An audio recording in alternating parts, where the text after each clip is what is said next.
Very interesting times, isn't it? With all the strike, it's not happened in 50 years. Well, it's happened in LA, Los Angeles. I was there during that time, and it lasted quite a few weeks. This is always the challenging time. Yeah. Where is everyone joining from? Curious to know. Just drop a quick message on chat. Where are you dialing from?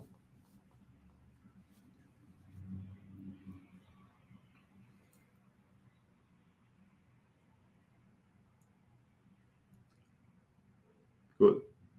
Oh, very nice. From Mumbai. Welcome. I'm from Mumbai. Hi, Paritosh from Oman. Excellent. Must be nice. The weather must be getting very nice there now, right? October gets very nice in Oman. I used to live in Dubai, so very interesting place.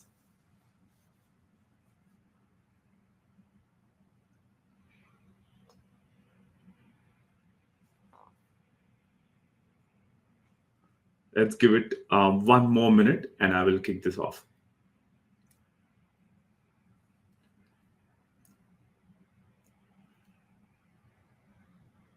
Oh, very nice, Philip. Awesome.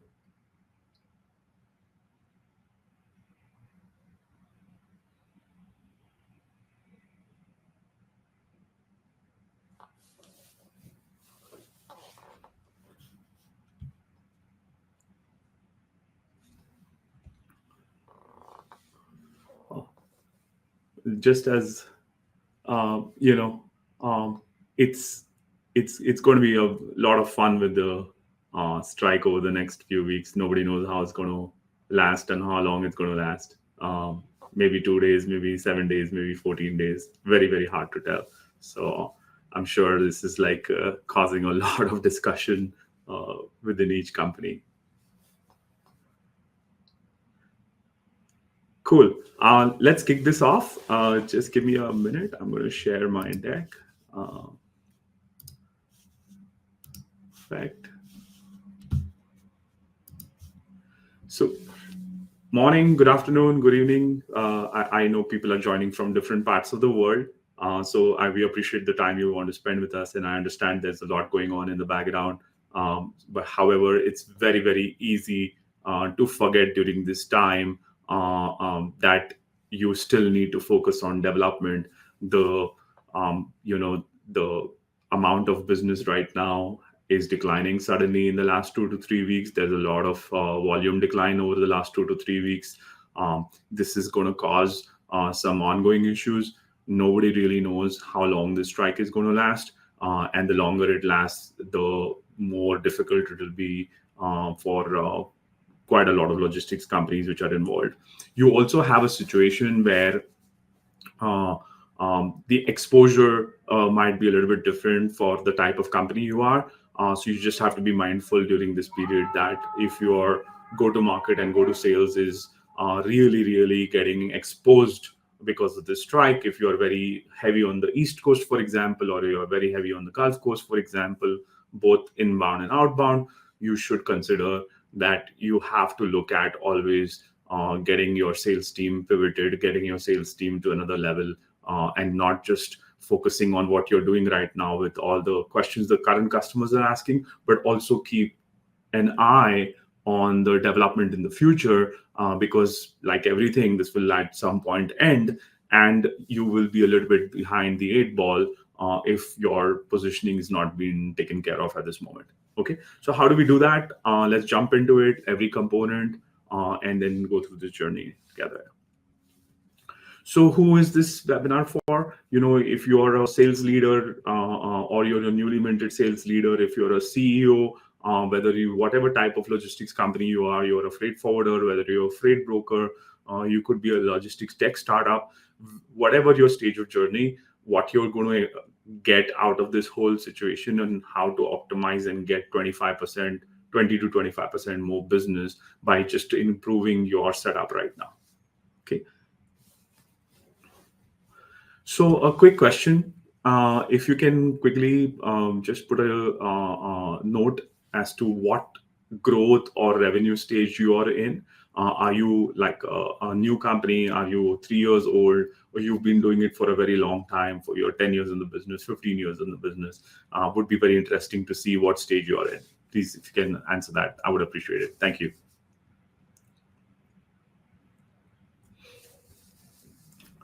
So what's our next 1 hour going to look like? I just wanted to walk you through an overview. So we will look at, the key reason why logistics sales teams fail. They don't get optimized. They flatten out, they plateau. And then once we understand the reasonings behind it, you will see, we will walk through the components on how to build a high-performing sales team, and then how you can actually get started today itself on implementing these items in your own organization. Okay, and then we will also do a Q&A. At the end, you can ask me anything, even if it's not related to sales. If I can answer, I will help answer. So my background, 7 years in the business, started in Dubai as a local salesperson and kept growing. They moved me to Hong Kong 3 years later. And I joined Kühne in 2004. 17 years with Kühne with 9 different positions with them. Before I left Kühne 3 years ago, I was the head of Ocean for the Midwest area, the Central Region area, as it's now called. And I had a P&L of about like $700 million. Yeah. I've led like a lot of teams. My Hong Kong sales team was 110 people. Before I left Kühne in Chicago, I had like 285 people. So I'm used to pretty large teams. I've handled teams or grown teams from like 7 people to right up to like 300 people. Yeah. I started sales therapy 3 years ago, 3 years, 4 months actually, and I've helped about 25, 30 logistics companies scale up their sales portion. So that's a bit about me. What the structure is like is quite simple. Is your go-to market, even in a very homogeneous market, our go-to market has to be very clear. I work one-on-one with people, whether you're CEO, sales leader, actual salesperson. I work on that, and I feel very strongly that customer implementation and retention are part of the sales program, because cargo comes in, new account comes in, and it's lost in the first 90 days.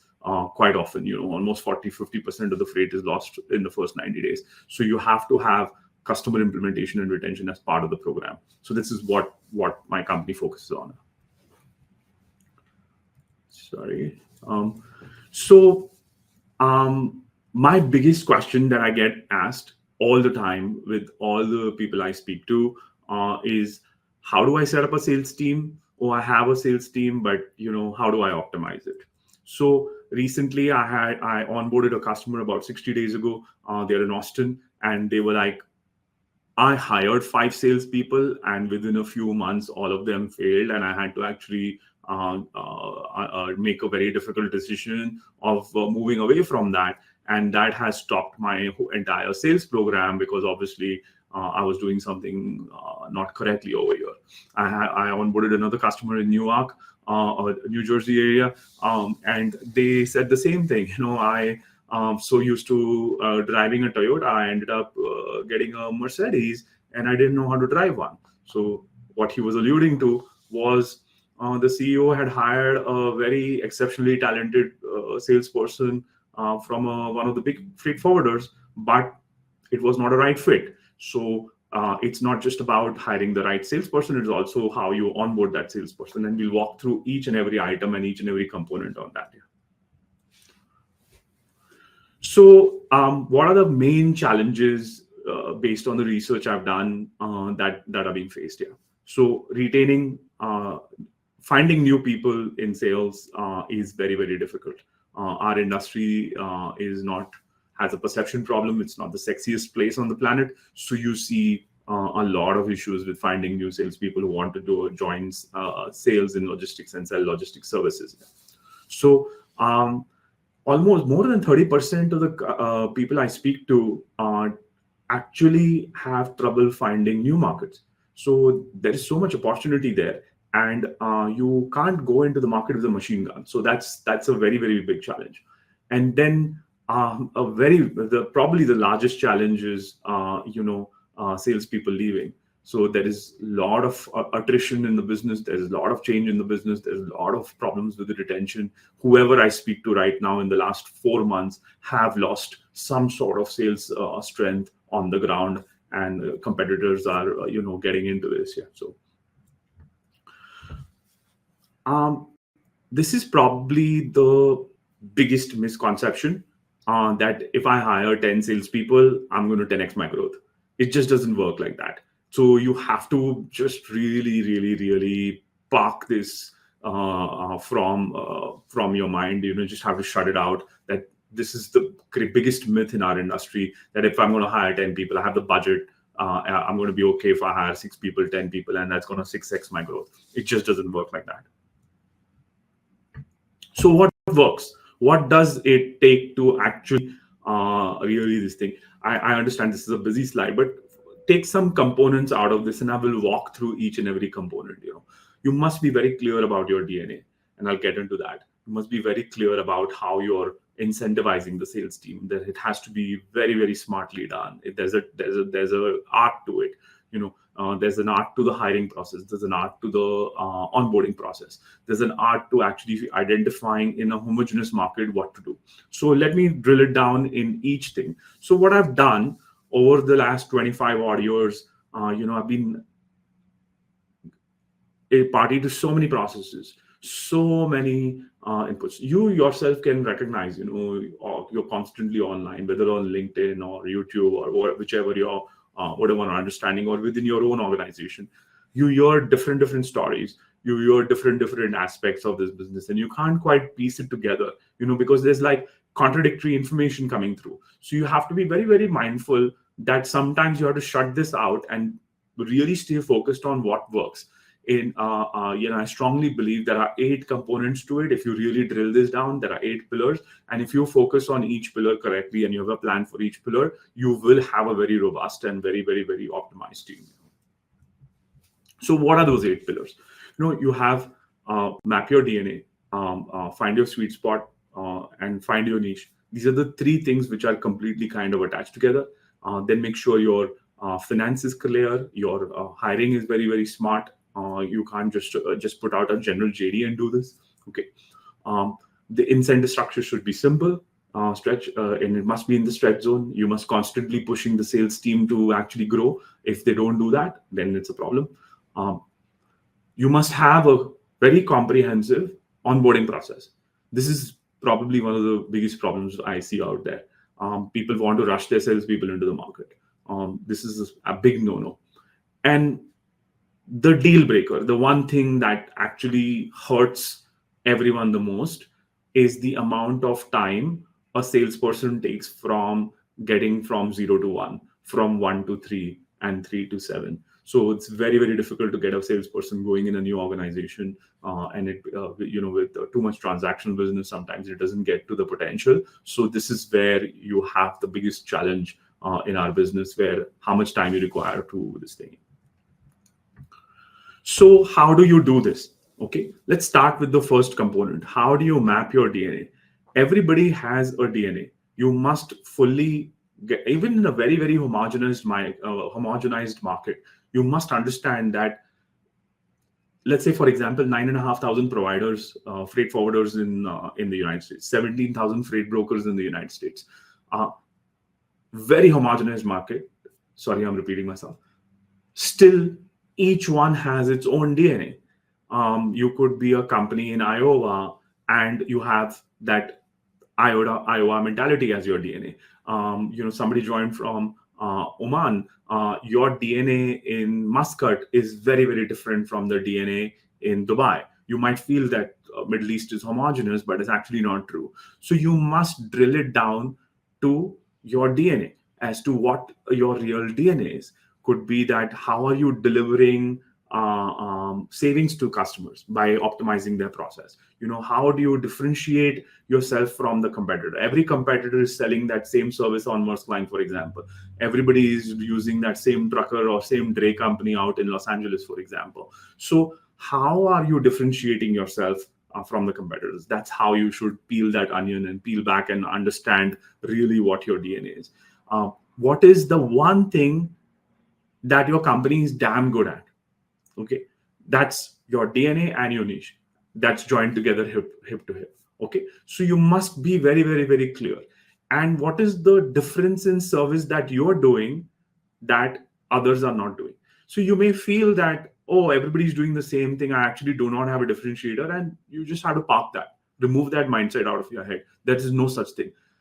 10,000 providers, 15,000 providers. I'm doing this, guys, for 27 years. Each person has something very, very, very unique. You have to find it, bring it to the surface, and then believe in it. And I'll show you how. So here's an example, okay? And the best way to explain how to bring it to the surface is an example of a customer I onboarded recently. They were like, I was like, what's your DNA? What is it that you do very well?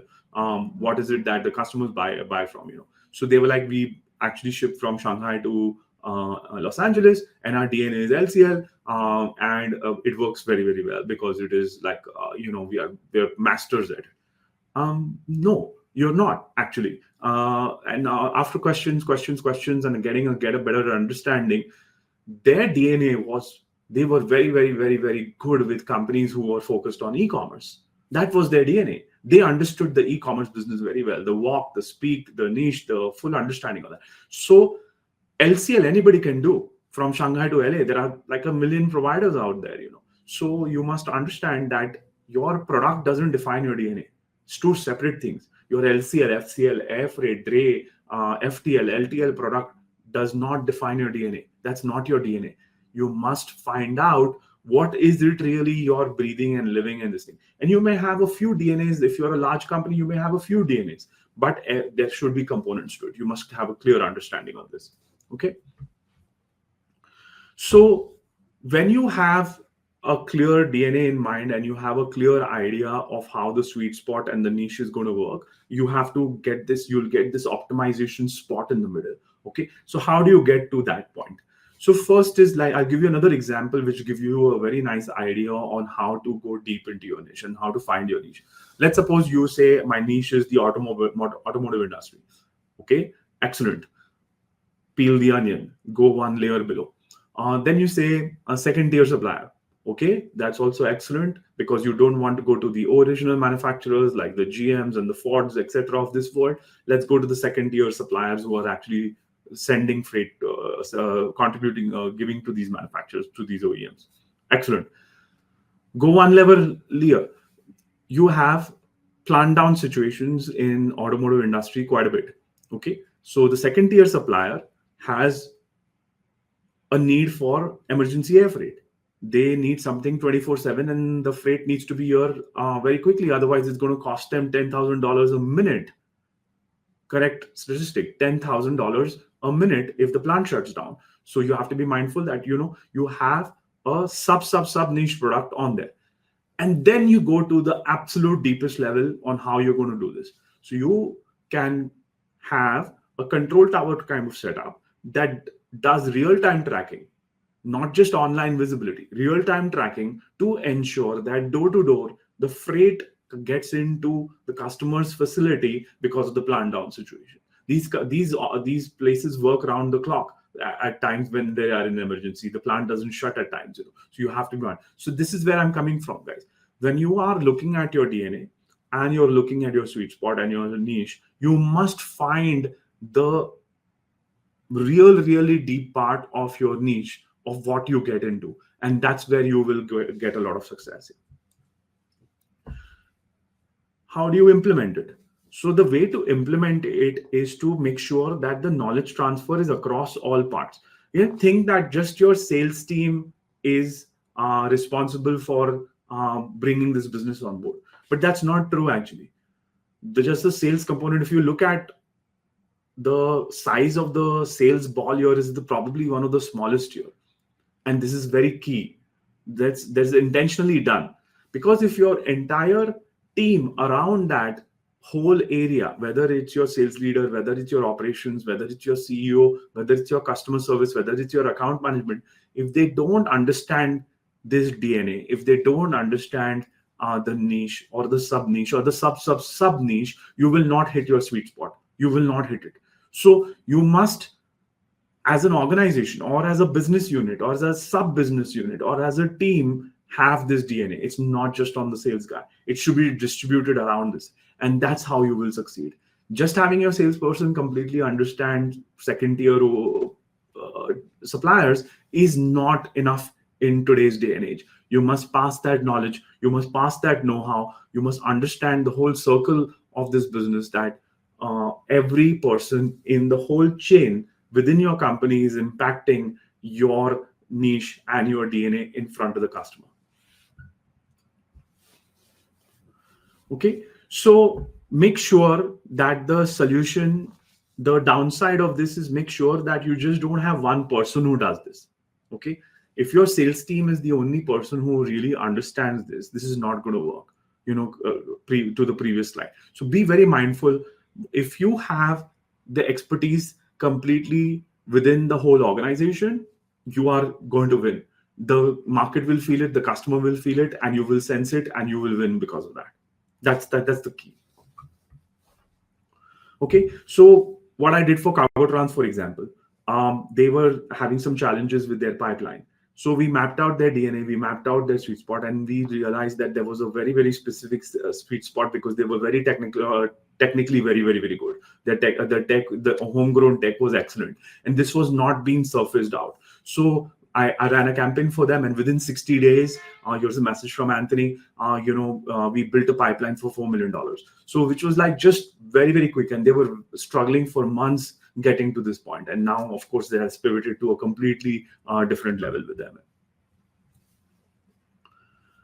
So, guys, I hope I have proven to you that don't be under this myth that just because you have a budget of $1 million, I'm going to get 10 salespeople, I'm going to get X amount of business.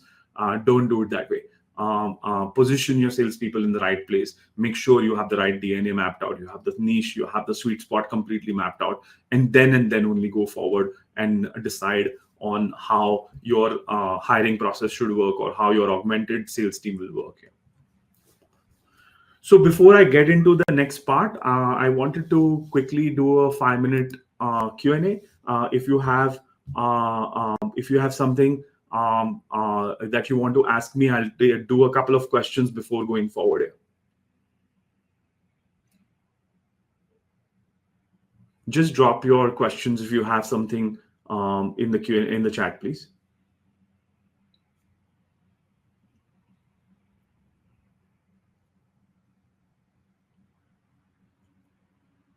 No questions so far, it seems. Yeah.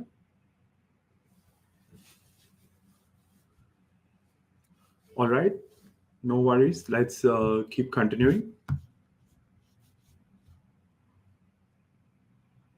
No questions. Okay, perfect. No worries. Let's continue. So next bit. Always have your numbers, guys. Always 100% have your numbers. Make sure your numbers are very, very clear.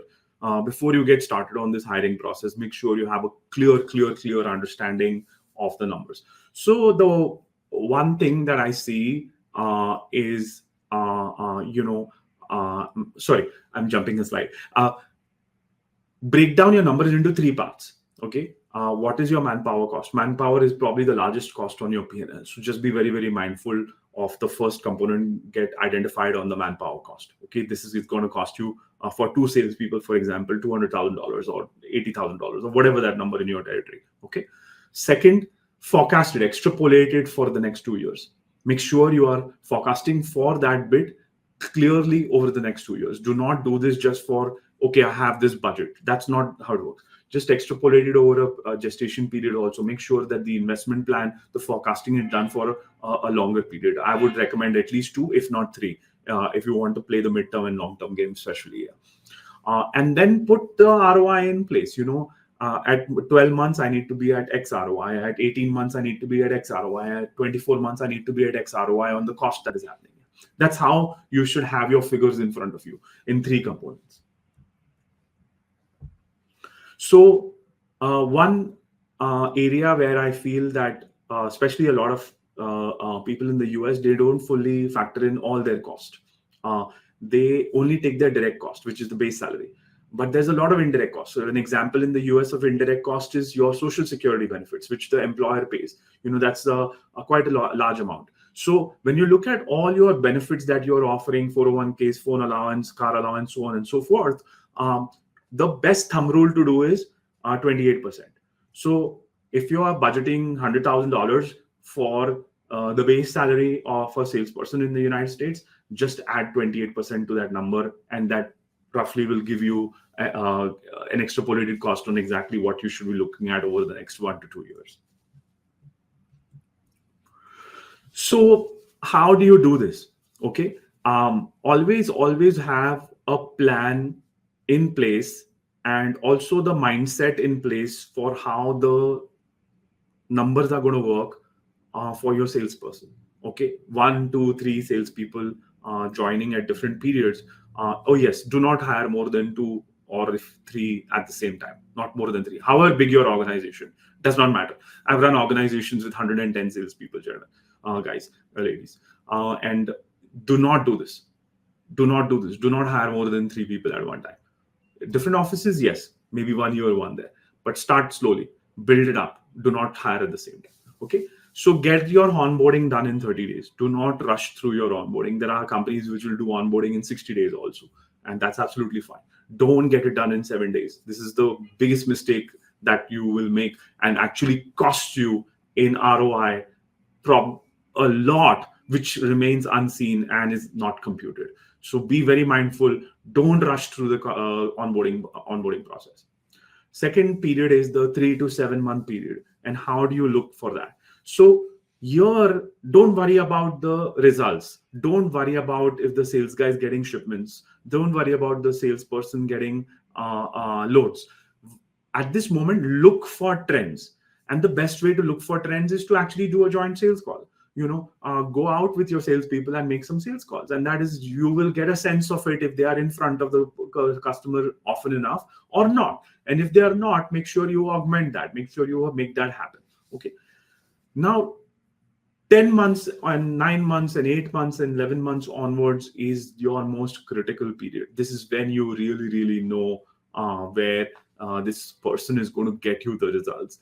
If they have spent a lot of time in front of the customer in the preceding few months, it's pretty much a given that the results will come. That's the key. So if you have removed roadblocks and ensured this person is getting full empowerment in front of the customer, it's just a matter of time. You can never force the pace of a customer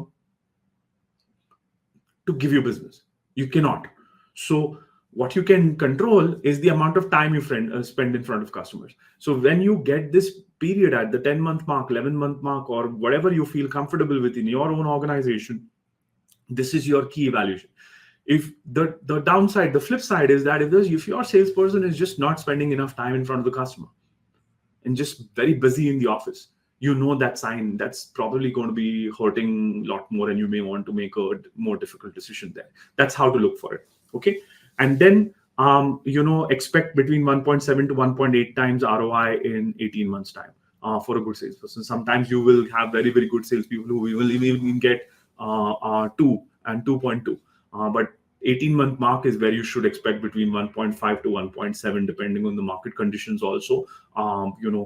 In this market, profitability is quite high. On the international side, profitability is very, very low on the domestic side. So you have to be very mindful of those ROI numbers. But look for trend more than hard numbers during this period. And then at some point, when you know that your salesperson is spending a lot of time in front of the customers, the results are inevitably going to happen.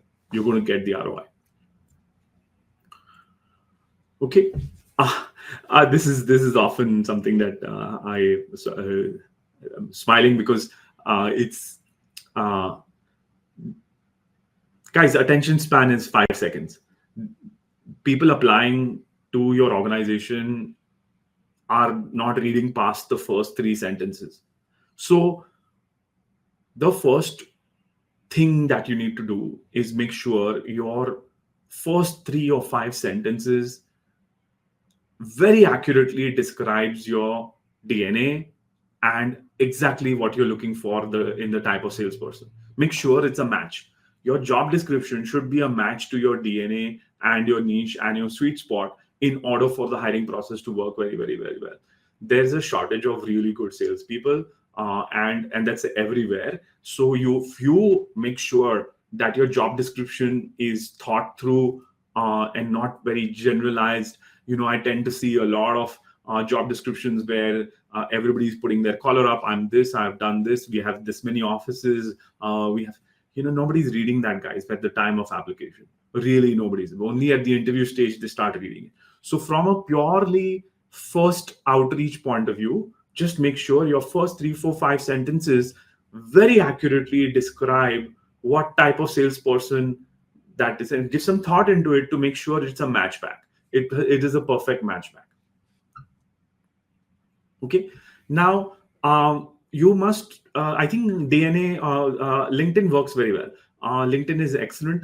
LinkedIn is the best place for you to really advertise and get the talent in our logistics industry. A lot of people hang around in the LinkedIn to a certain extent, indeed, and you may have other sources in your area.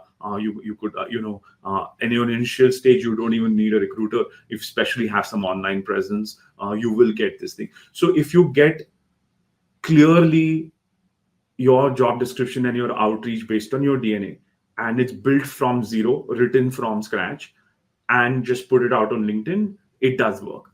Then network a little bit as a next step. Ask around other people. Just make sure you are talking to several people. Put your word out there. If you've been in the industry for a while, you will know a few people. Ask them to share and talk to some people and give you some introductions, and then you will start to find the talent during the hiring process. People will apply. One of the biggest mistakes I see is in still this day and age where people are like, what's your portfolio and how much business are you getting from your portfolio to us? So this is a mistake in my opinion. Don't hire somebody for our portfolio. I've hired maybe 500, 600 salespeople in my life cycle. And I made those mistakes, guys, early on. And then I realized that if you do not hire for portfolio and purely hire for skill set, it eventually pays off. So when the skill set is there, and when I have a clear understanding, the instinct during the interview process that this person has the skill set, the customer will be very comfortable with them and will buy from this person, then everything else can be trained. But getting somebody for a portfolio, those portfolios don't transfer, in my opinion. If they do, they also leave when the salesperson leaves to a certain extent, right? You can't brickwall them and they don't leave nowadays because companies have become very, very smart at holding on to their customer, to retaining the customers, to brickwalling their customers. So be mindful that if you hire only based on the skill set and the instinct that you have, that this person is going to be very, very comfortable in front of the customer, your chance of having a very successful salesperson in your team is much, much higher than purely getting somebody based on their portfolio, for example. This plays a very, very key role in how well your sales team performs. If you have a very smartly organized incentive program, your team will continue to outperform. And that's where you will not have to hire 20 salespeople to do the same work. You can get that done very smartly. So first overarching message that, guys, please keep it simple. However, with that simplicity, ensure that you have the program baked in such a way that the team always stays in the stretch zone. They're always looking for more business. And there's an art to it. So every organization has a different aspect or different area where they are able to do this, and you can customize this in such a way that it's very, very simple, and it's not taking like 6 hours for your salesperson to administrate this at the end of the month, and then they're disputing with this is missing, that is missing. Keep it very, very simple. You don't need a tattoo on your left shoulder 6 inches down for you to qualify for your incentive. Keep that simple. However, bake in the stretch zone. Just make sure it's tiered so that the person is always looking for more business. Now, in every stage of your journey as a firm, whether you're a startup or whether you're a mature organization, the stretch zone will change. And this is where the art comes in. So just be very mindful of how you're going to bake that, All right. And I'm always of the opinion, which some of you may not want to hear, is, don't have too many thresholds. Don't have caps on there. It's to your own detriment, actually, because if you have caps, if you have thresholds, it tends to make the sales position a bit more difficult. And if you give them that freedom, give them the empowerment, you end up with a lot of business, because the sales team is always motivated, always in the stretch zone. All right. I know this is a lot, guys, and I'm coming with multiple aspects of this, so just bear with me. The compromise should not be made on onboarding. I see so many CEOs. They are like, yeah, we are not that big. 10 days is enough. We can teach him or her anything in 10 days and let them be in the market. Let's go meet customers. This costs you more money than you can imagine, and it cannot be computed. It just can't be computed. So it's costing you months of pain because of this. This is probably one of the biggest reasons why salespeople don't succeed, because they are not comfortable. So please have a very detailed plan that includes 4 components in this 30-day period. Very clear about the product, very clear about the DNA, absolutely well documented sweet spot, and ensure this period is invested for internal relationships. Even if you are just 10 people, let them have some dinner, let them go out, let them get one-on-one relationships with each other. Make sure that your internal relationships is an investment during this time made, and these relationships actually get you business eventually. See, what is the after result of not rushing through this process and having these 4 components baked into your onboarding program is that the salesperson, before they start meeting customer, their mind, their head, their heart, and their stomach are going to be aligned. And that's where the onboarding process, granularly and well done, makes sure of that. Then your gestation period, it plays into your gestation period. So once your heart, mind, and stomach are completely aligned for a salesperson and they're out in the market, the customer will sense it, they will smell it out, and you will succeed. The moment they are misaligned and you've rushed them into the market, they're not comfortable in your company, so they will not succeed. And sorry, but you have to take responsibility as a CEO and a sales leader for that. This is maybe a bitter pill for you to swallow, but it is your fault. Where if you rush a salesperson out into the market where their stomach is really not in the right place because you're quickly looking for results, don't do that. You spend this money, take a little bit time out, let them be comfortable in their onboarding process. Once they're ready, it doesn't take more than 30, 35, 40 days. In larger companies, it does take a bit longer, but let them do that, and then only let them out in the market. The largest problem in our business, as I kind of alluded to at the beginning, is the gestation period. Salespeople don't perform. I had one salesperson who didn't perform for 2 years. So then she went and got in the largest account ever. It was like a ridiculous level of business. So you have to. This is really a lot of art as much as it is science, and sometimes not easy to break it down. However, I'm going to break down 3 components for you guys so that you can kind of work with that and reduce your gestation period. All right. So first is empower them. Give them what they need. Don't have them jump through hoops and hurdles to get simple things done. That admin takes a lot of time. So just give it to them. Just tell them this is your senior, you're smart, make the right decision. It's your decision. We will back you even if you make a mistake. Just give them the empowerment and see the magic happen. Okay. Second, joint sales calls. Do a lot of joint sales calls with them, and they will learn from you how you handle the customer live more than they will actually learn by you teaching them in the office something. Okay. And third is very difficult, actually. What you need to do is find the right balance between quality and quantity. The mindset for a lot of people is, I need 40 sales calls from the salesperson, then they will get business. No, because if those 40 sales cards are just touch and go and drop business cards, it's pretty much useless, they're not going to get the business. So if you find this sweet spot between quality and quantity, the quality aspect should supersede the quantity aspect more than anything. If they're making just 10 sales calls in a month or 8 sales calls in a month and the quality is extremely high, run with it. Don't worry about it, because they are building very, very strong relationships. And when they're building very, very strong relationships, it's inevitable that the business will come. So quality, quality, quality, quality with a sprinkle of quantity. With the right mix, you have the ingredients for a successful salesperson, and the gestation period will come down. But top three: quality, quality, quality, not quantity. For sure, guys.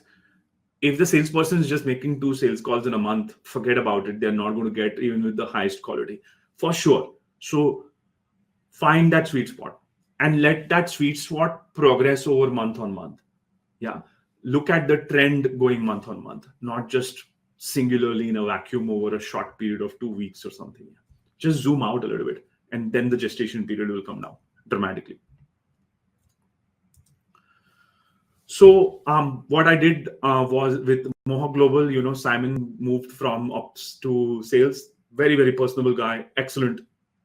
I worked with him for about 2.5, 3 months, slightly over 3 months, sorry. And, over several sessions, we worked out exactly what his DNA was, how good he was in front of the customers. There was something that he needed to bring to the surface, and he closed 4 accounts in the first 90 days. This was the fastest gestation period on the feedback I got from Mohawk. So just be mindful when you use those 3 components and have a very clear idea how to position your salesperson, their gestation period will come down.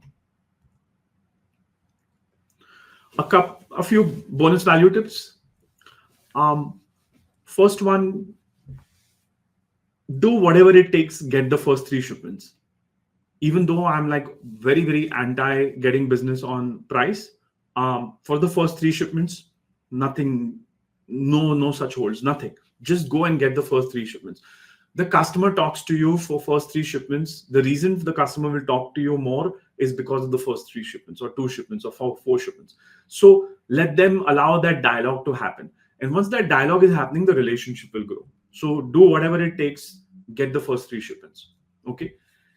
And the next 2 bits are quite difficult to explain, but you have to get a sense for this, which is very important if you want a very successful sales team. There is an art of momentum. It's like as if the universe is watching. So the first customer takes a long time to come. And as if the whole universe has been waiting for your first customer to come in, and then you get your next 3 customers. And then sometimes in a team where you have 4, 5 salespeople, 2 sales guys start to do very well. And these other 2, 3 other sales guys who were stragglers, who were behind, suddenly start to also get business. So that's where momentum, and that's where the universe is watching. There's no scientific proof to what I'm saying to you guys. It just happened so many times over my 27-year career that you must look out for it. And when you actually sense that, when you smell that you have some momentum, accelerate. Don't push back. Don't hold back, actually. And that's how you will end up optimizing your sales team. So I did a very nice workshop with Houston. It was recently in New York. Their branch managers were taking care of their entire sales team. There was a change, and we started working with all these nuances and all these items that I just spoke to you about. And we did a lot of one-on-ones during this workshop. It was a gamified workshop that I did as part of their annual program. And it was just like a fantastic session we had together, and a lot of feedback. As you can see, the feedback from John is pretty visible there. Oregon, Paolo and I have become friends over a period of time. He started with this. He wanted to start a sales team. What I did for him was, we actually mapped out an entire go-to-market strategy based on the DNA. He's an asset owner as well as a broker. So we started engineering every aspect of his sales process and ensured that the go-to-market hiring matched exactly what their DNA was. Every one of us has a DNA, and it worked out pretty well. Yeah. So, what is it that you need to get started? Take every component and map it out. Your implementation roadmap should be very, very clear. So first, map your DNA, your sweet spot, and your niche, plus your budget before you even go out looking for a salesperson.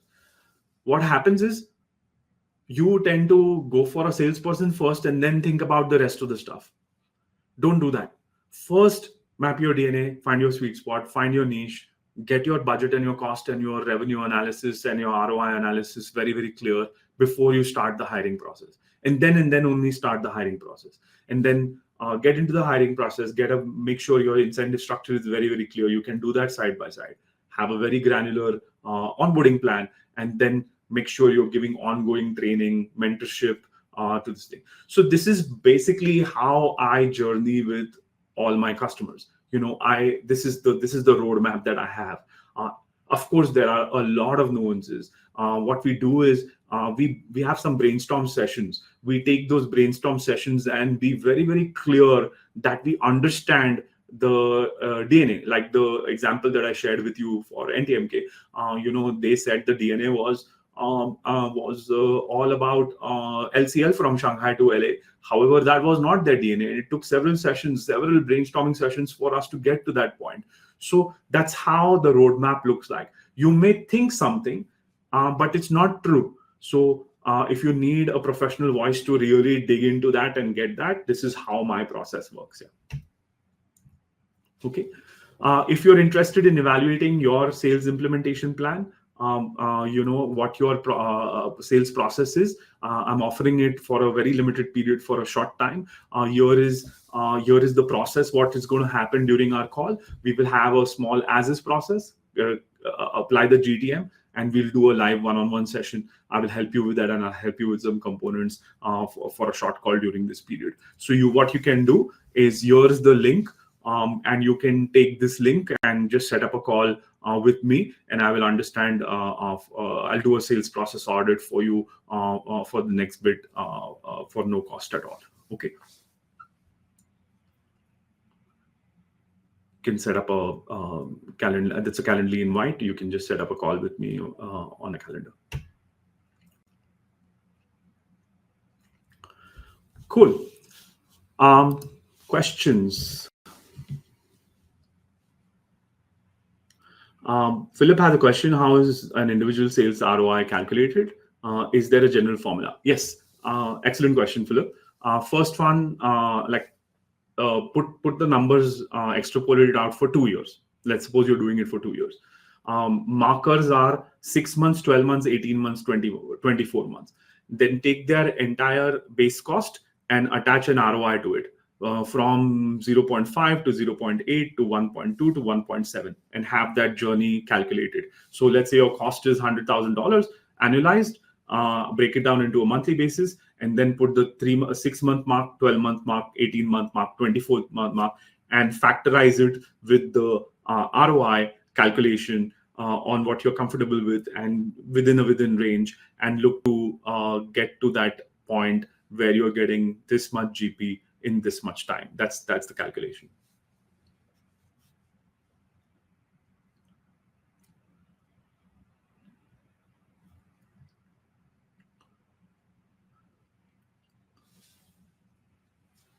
I think that was the only question so far. No, profit only. For ROI calculation, Philip, do profit only. Because its ROI calculation is based on the cost. So do it on the gross profit on the file level that they are doing, not indirect cost attributed to the file level. Okay. And then you should always measure your volume for your salesperson. Your revenue has no meaning at this moment, which has shown us in the last 4-5 years, your revenue basically has literally no meaning. I'll give you the reason why. For 10 years, the freight from Shanghai to Los Angeles was $1,600, $1,800, $2,000. Now it's like $7,000, $8,000. So how are you in control of your revenue? You're not in control of your revenue. The market dictates your revenue. And if the cost becomes 10,000 tomorrow, you may feel that the salesperson is doing really well, but truly it's not a reflection of their performance. It's actually a reflection of the market conditions. So your revenue sometimes can be, and most times, is a misnomer. So you must have volume and you must have profit. Same with the domestic market right now. In the US domestic market right now, the revenue per ton mile is just so low. So you are going to blame the salesperson. No, your revenue is very, very less. But it doesn't hold fully true, right? The salesperson is responsible for creating profit for you, and the right mix of volume, the number of loads that they have. So let your determining factors for KPI and recognizing the salesperson's contribution be based on very clear KPI, which makes sense. That is should be profit and volume.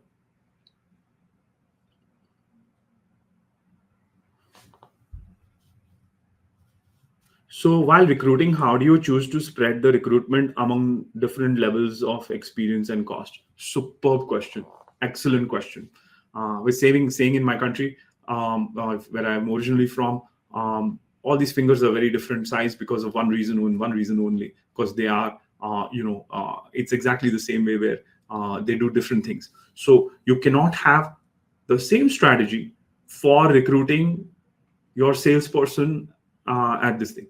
Your senior person strategy to recruit is very different from somebody who just has 2 to 3 years experience. I'll give you an example of that. If you have a senior person, the senior person is potentially not going to even apply, and you need to network and pull them in. I remember one salesperson I took 8 months to recruit because they were pretty well set in their company. We met for lunch and we started talking, and it's nothing to do with interviewing. It's a chat. It's really, really, really about market sharing and ideas and, the body language and stuff like that. And that's how you recruit the senior people. So you have to make sure that your components are very clearly defined in terms of how you message to the right segment of the salesperson. You have to be very mindful of geographical differences. What works in New York will not work in LA. It's totally different. So you have to position and not standardize too much in the way you are approaching salespeople. Different places, different strategies. Just adapt to that strategy and make sure you're doing it. And to your second part of your question, your cost, absolutely, 100%. Your cost factorization will vary quite a lot. A junior person with 3, 4, 5 years experience will be at a completely different cost level than what your senior most person will be. The difference is always about base cost. You should not change your incentive structure for different salespeople. You should have just one incentive structure across your entire company for all your salespeople. There's nothing worse than having 2, 3, 4 different incentive structures depending on where the salesperson is. There's nothing worse than that. You will demoralize your entire team.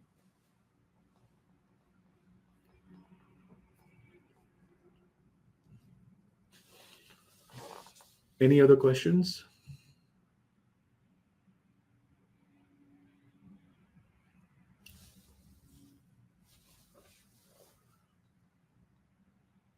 No?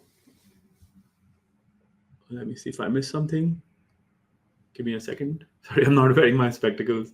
No more questions. All right.